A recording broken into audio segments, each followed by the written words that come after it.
We could have searched far and wide and not found a more qualified person to be our moderator tonight. He was a member of the U.S. Army, where he served honorably as an airborne ranger, retired after 30 years of service with the rank of colonel. He is a former two-term state senator from the 10th District of Alabama. He currently is the managing member of Williams, Driscoll, Hustler, and King, a law firm based in Gadsden, Alabama. His legal experience covers all levels, including appellate, and he is admitted to practice in the state and federal courts in Alabama. He currently serves as the Chief Policy Officer and General Counsel for the Alabama Policy Institute. He is the host of the daily radio program, Right Side Radio, on WBNN, Monday through Friday, 2 to 5. It is the premier conservative radio program in North Alabama. Please join me in welcoming our distinguished moderator for the evening, Mr. Phil Williams.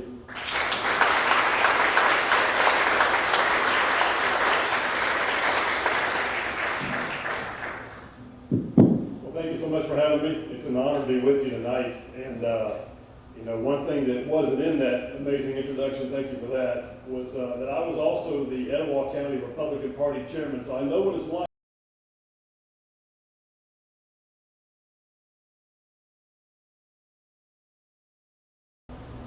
Thank you. At this time, we're going to begin our forum with our district judge candidates.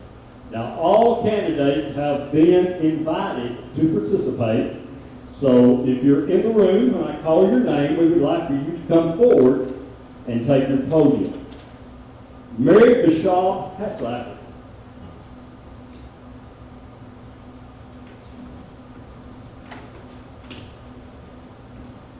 Nathan Johnson.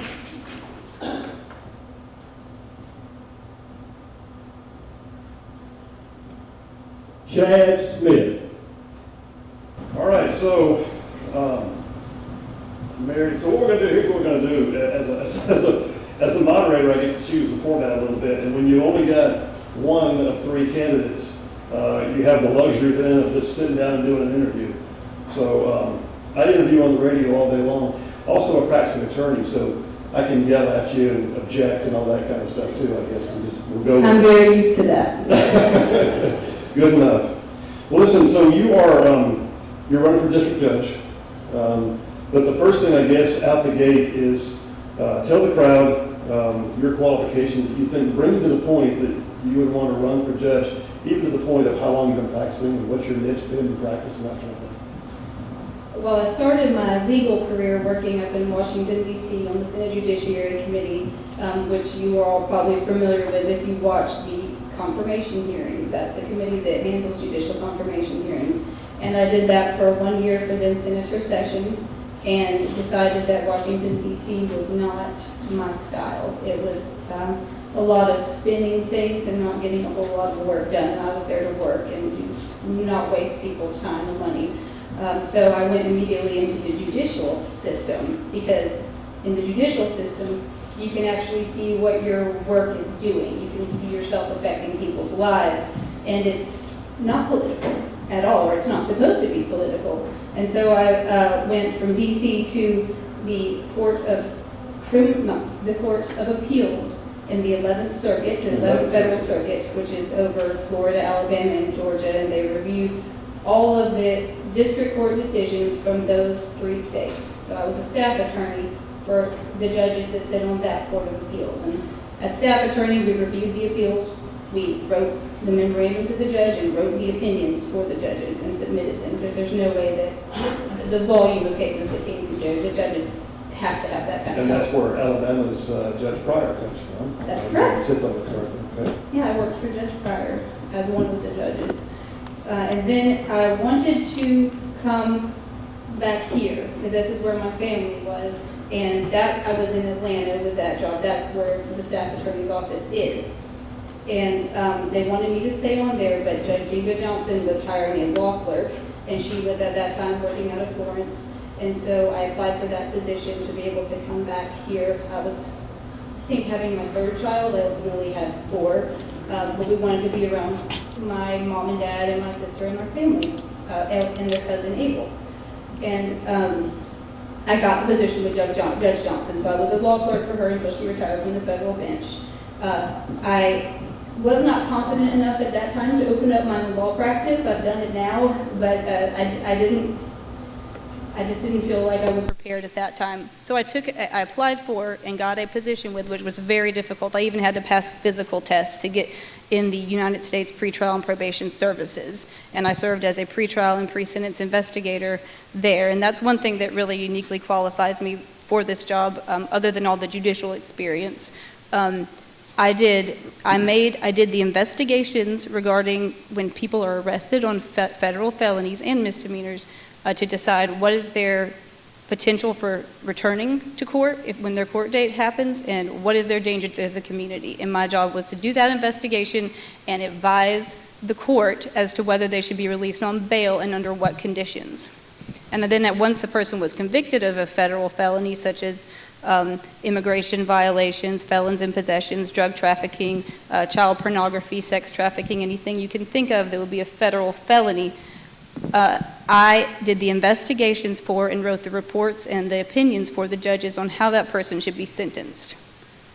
Well, so you have an amazing amount of experience, and just as an attorney myself, I know that some of the positions you've held don't come easily, and there's not many people that get to hold those positions. So that's that being true. Let me ask you this. So you did hang your own shingle. You've been practicing, I guess, here in the local area. I did. What yes. is your niche in your purely your practice? Well, the first thing I did when I started practicing as in front of the bench was exclusively representing victims of domestic violence for an organization here called Safe Place that provides services for victims. And so my niche became protection from abuse orders, custody, divorce, that kind of thing.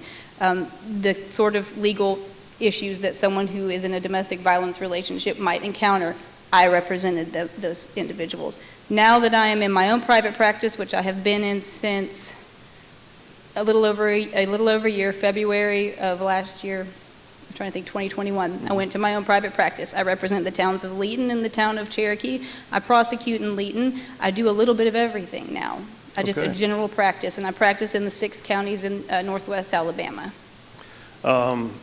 Okay, so that's a pretty widely varied group of experiences, and as a district court judge, you get to see it all. So there's going to be everything from criminal to small claims to civil. I don't know how you have it set up in this particular district. There might be an opportunity for domestic, or maybe you have a referee for some of that stuff. But the reality is you're going to see a bunch of stuff.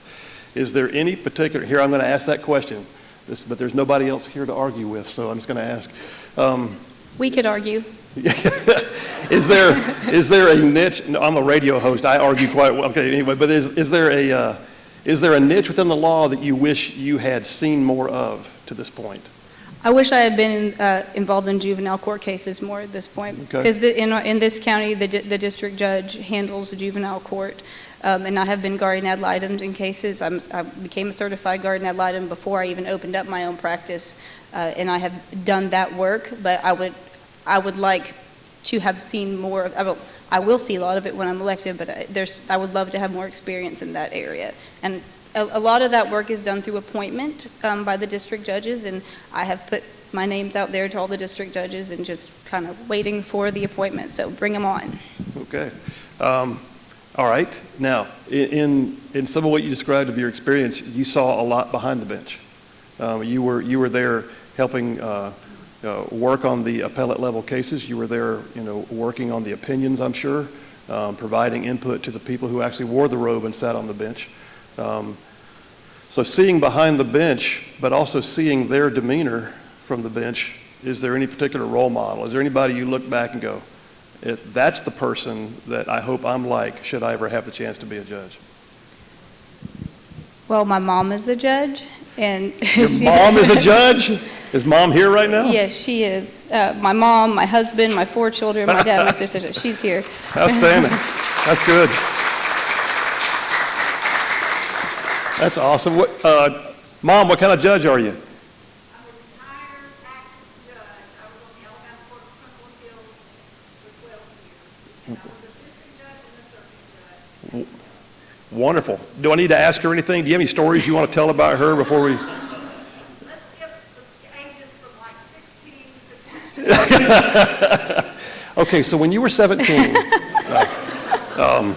no, go back. So, all right, so you had a role model growing up. Is that part of, I got to ask now because I feel like I'm doing a total human interest interview here, but Yeah. is that something that you saw growing up and you said that's that why you went to law school or? No. Oh, No, really? I did not want to be a lawyer or a judge or anything like that growing up. I actually got my degree in wilderness leadership and experiential education and did that. My father is retired from the Air I Force. did that, by the way. You did? I did. Yeah. Excuse us a second. Really? I did. Believe it or That's very not. surprising. I spent multiple years in experiential education doing adventure therapy and ropes courses and all that kind of stuff. Wow. That was part of my background. Cool. Let's talk for a while. All right, so go ahead. I'm sorry. You know, I had 2 free years of schooling left thanks to the Air Force because I had the GI Bill. And I thought I can do law school in 3 years.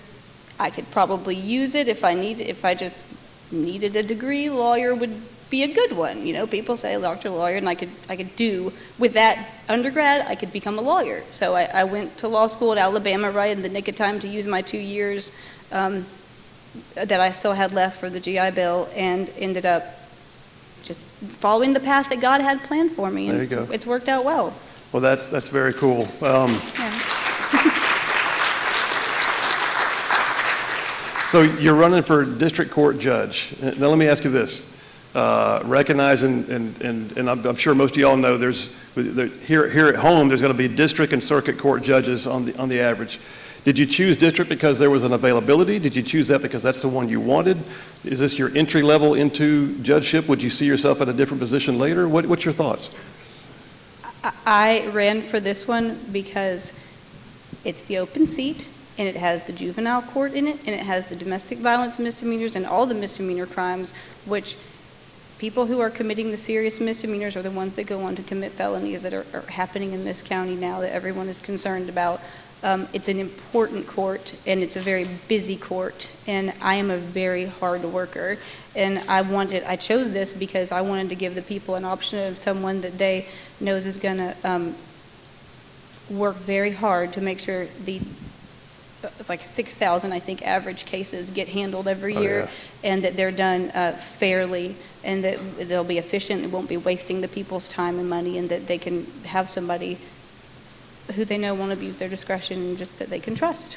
I'll tell you, and I've had the opportunity to have friendships with a lot of people who sit on benches in different places, in different courtrooms.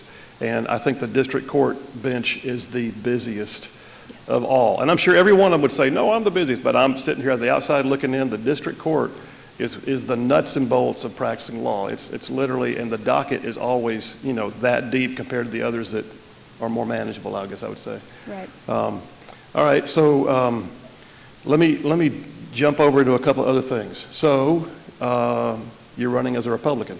Yes. All right. I'm personally of the belief that it's a two-party system for the most part. You choose your team. Sometimes your team kind of chooses you because you know what they stand for, and that's where you're going to be. But at the same time, the practice of law, and especially when you're on the bench, is considered to be roughly apolitical, but yet you run on a party. How did it come to be that you are a Republican candidate for a district court judge? Well, I have conservative values, and that is why. And I will not treat, when you say judicial races, they shouldn't be political. I agree with that, and as having to pick a ticket, I'm going to pick the one that most closely aligns with my values, which is conservative values. I wish that judges were not in a political race, because it's not a political position. It is, but you still got to go to the polls. So you chose your team. What is it, without having to go too far into political stances, what is it about you that makes you a Republican candidate as opposed to a Democrat candidate? Because I know that the judges do not make the law, that they're to interpret the law. There you go. And to be impartial, and to uphold their oath to protect the Constitution of the United States and of the state of Alabama, and just to rule with integrity. Which I think matches the Republican Party. Yeah. All right, I got a couple of other questions that I want to go into, but before I do that, you mentioned a few things. You mentioned family. You moved back here because it was a family decision in that regard too. So let's humanize the person for a minute. Tell us more about just the non-legal side of you. Okay, well, my husband, Chris, we met in high school, but we did not begin dating until college. He's also a wilderness leadership degree holder, just like me. We need to talk. Okay, good. He's a farmer now, but he spends his time being the one that takes care of the 4 kids primarily, because we made the choice that we wanted, if we could possibly have one parent be at home with our kids, that we would do it because we value that. And we were able to do that, but lawyer makes more than farmer. So we have 4 kids, so we really had to look at that. So he's doing that now. Our youngest one is 2, so in a couple of years she'll be going into school. Our oldest is Norma June, she's 8. Otto is 7, Penny is 4, and Madeleine is 2. Awesome. And they're wonderful, and they're here, and they're being good and quiet, and I'm glad. It's good. But yeah, I mean, I told you I'm a wilderness leader. I've done everything from washing dishes to working in storefronts. I've been a waitress. I mean, I've done everything. My interests are in outdoor activities. That's why I went into that degree to begin with. And so you grew up here? I did not grow up here. My dad grew up here. He is from Cherokee. He lived in Sheffield and went to high school in Sheffield, but right out of high school, he went into the Air Force. You said the Air Force, that's right. Yes, Okay. so he and Mom actually met at Florence State, back when it was Florence State. My dad graduated from Florence State back when it was Florence State. They got kicked out. They got kicked out. Yeah. Okay, we won't talk about that tonight, but I have a radio show and I'd like to call you later. All right, so I keep going, I'm sorry. Well, when they got kicked out, he got sent to Spain by the Air Force. And then she followed him and got married, and so I wasn't raised here.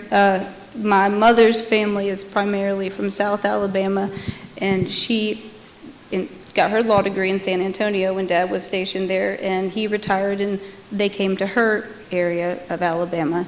And so I was raised there, and then Montgomery when she was elected in Montgomery, and now we're all here when she retired. Came home to Dad's place. Very cool. Thank you all for your service, by the way. Thank you very much.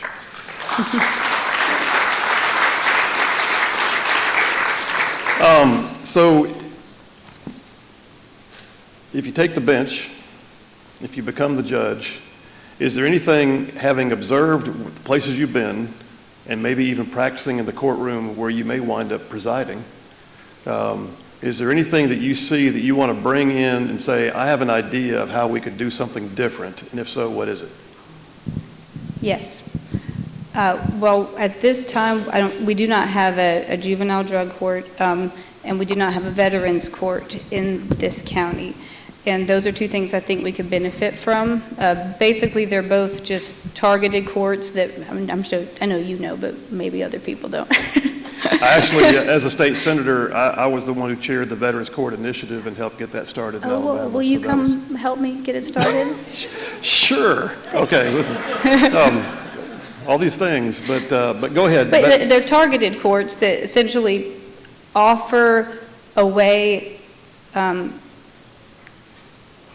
offer a resource. I'm trying to think of the exact way to, but to say someone's been charged with a DUI or some sort of misdemeanor offense, and they are a veteran, and their behavior and their actions that have brought them into court are related to their inability to adjust back to civilian life. And for whatever reason, they're not able to access the resources that are here that could help them.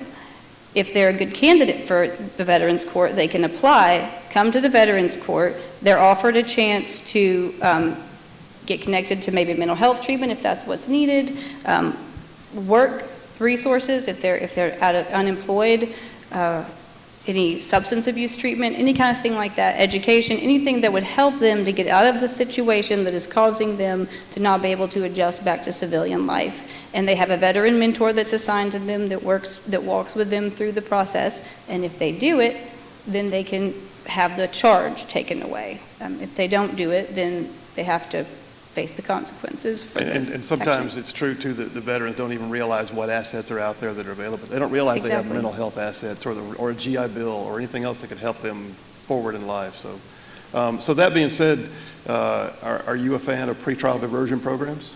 When appropriate, yes. Okay, and you might want to describe that to the audience a little bit. Okay, a pretrial diversion program is similar, but it's just not limited to veterans. We do them in Leeton.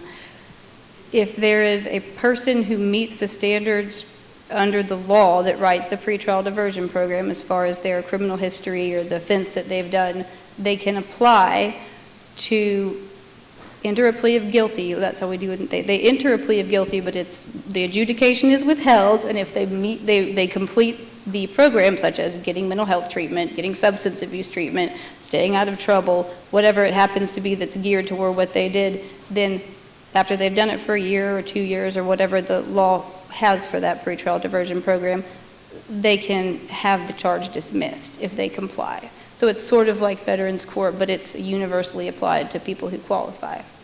Is that, in your opinion, is that being soft on crime? No. Elaborate. Well, it would depend on the crime. So pretrial diversion programs are going to only be available at the prosecutor's discretion to people who would qualify and who would think this might actually be something that they would be successful at. So it's going to be usually your first-time offenders.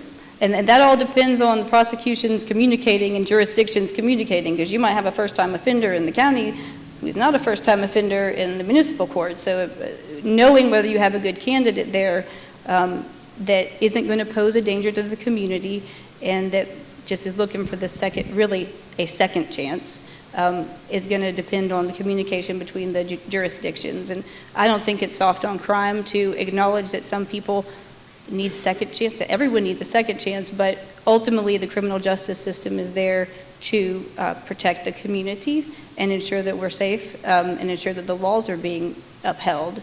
So if that's not happening, then the pretrial diversion program is not appropriate. The thing I said about they enter a plea of guilty, they have to enter a plea of guilty before getting into this program. So if they don't do it, they're adjudicated guilty and their sentence is imposed. So it's not soft on crime. That was a good elaboration. Yeah, thank you. All right. Well, listen, we're about to the end of our time. Great. Is there any, I mean, I think you have a lot of fans out here already, it sounds like, but is there anything you want to give them in terms of a website, a Facebook page, anything else where they can find out more about you if they want to? Sure. My Facebook page is Baschab-Haslacker. I'm not going to spell it, but y'all can see the signs. The People's Candidate for District Court Judge. And there's everything you could possibly ever want to know about me on the Facebook page. And then my website is Baschab-HaslackerLaw.com. And I just ask y'all to pick Mary in the primary, and this race will be decided in the primary, so please go vote. Thank you very much. Thank you all.